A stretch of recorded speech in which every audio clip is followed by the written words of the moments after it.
করবে। এই কথা বলে টুনি কালুর বাড়িতে চলে যায় আর কালুর কাছে গিয়ে 50,000 টাকা ধার চায়। এই টুনি, এই তোর কি মাথা খারাপ হয়েছে নাকি? এতগুলো টাকা তুই নিয়ে গেলে তা শোধ করবি কিভাবে? না না, তোকে আমি এতগুলো টাকা দিতে পারবো না। তুমি আমাকে ফিরিয়ে দিও না কালু দাদা।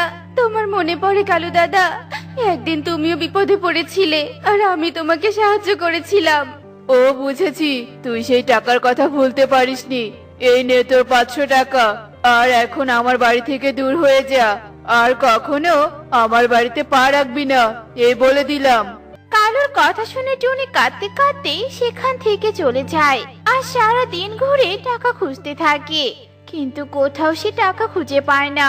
অবশেষে সে হাসপাতালে ফিরে যায়। আরে টুনি, তুই এতক্ষণ কোথায় ছিলি? এক বৃদ্ধা এসে তোকে 50,000 টাকা দিয়ে গেছে, আর আমরা তোর মেয়ের এক্ষুনি চিকিৎসা করার ব্যবস্থা করছি। কে সেই বৃদ্ধা যে আমার এত বড় উপকার করেছে? এরপর দেখতে দেখতে সেই দিন কেটে যায়।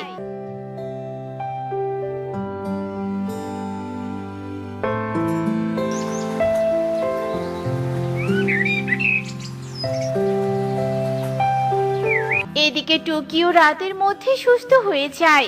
অন্যদিকে কালু ও কাকলি চোখ খুলেই সেই আগের পুরনো বাড়িটা দেখতে পায়। ঘরে সব দামি জিনিসপত্র যেন নিমেষে অদৃশ্য হয়ে যায়।